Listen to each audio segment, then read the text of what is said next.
To you, maybe it looked like just another press release. NHRA acquires Heartland Motorsports Park.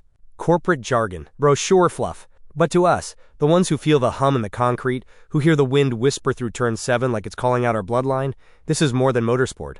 This is memory with a roll cage. The day Heartland Park Motorsports laid claim to my ancestors' land wasn't theft. It was transfiguration. Today, it's January 3rd, 2026. The world's nursing a New Year hangover, still blinking like it didn't earn the light. But you?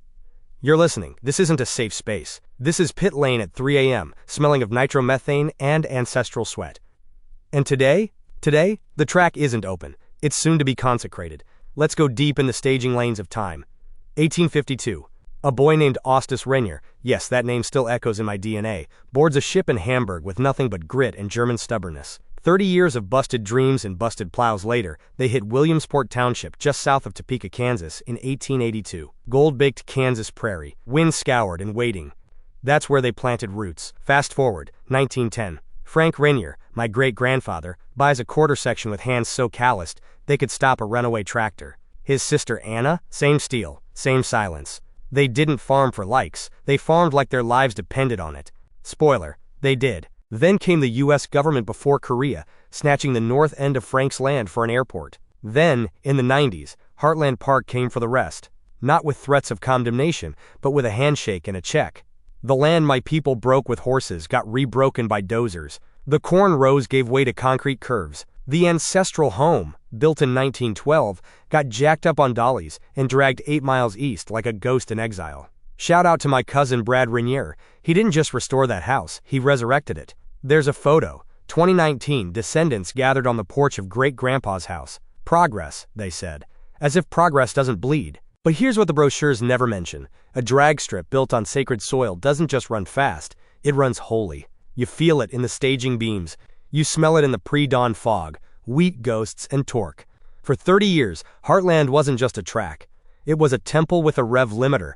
NHRA top fuel cars lit up the quarter like divine lightning. SCCA road racers carved apexes where my great-grandfather once walked fence lines. Even the NASCAR trucks roared like they knew they were on ground that remembered sacrifice. Then, 2023. Silence. Gates chained.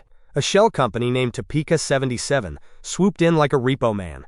The land went cold. Not just abandoned, grieving. But then, December 29, 2025, like a Christmas tree lighting in the dead of winter, NHRA steps in. Not hedge funds. Not speculators. Real track people. Men who bleed oil.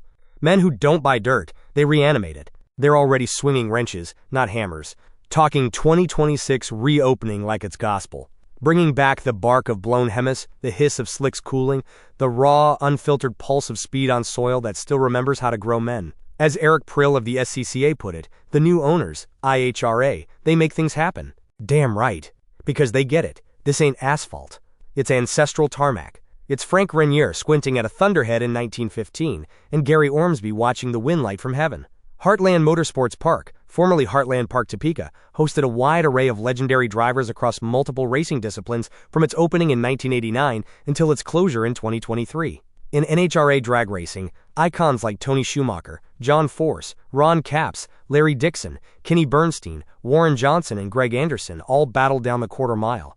Heartland Motorsports Park was one of the few facilities in the U.S. to host NHRA national events, NASCAR National Series, and SCCA professional road racing, making it a true multidiscipline motorsports landmark.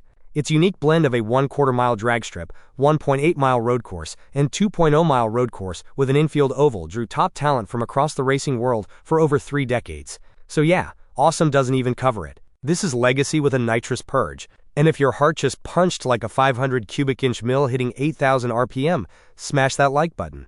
Toss the big dog a prime rib. He's earned it. And if you want this story told loud, this ground defended, this bloodline honored with horsepower, you hit subscribe. Now, because the pack isn't just strong, it's yours. And you recognize a leader when you hear one, especially when he's got tire smoke in his lungs and truth in his transmission. For the Big Dog Daily Editorial, I'm Timothy Renyer. Stay vigilant, stay fierce, and never, ever, let them edit your reality. End of transmission. Now go make some noise.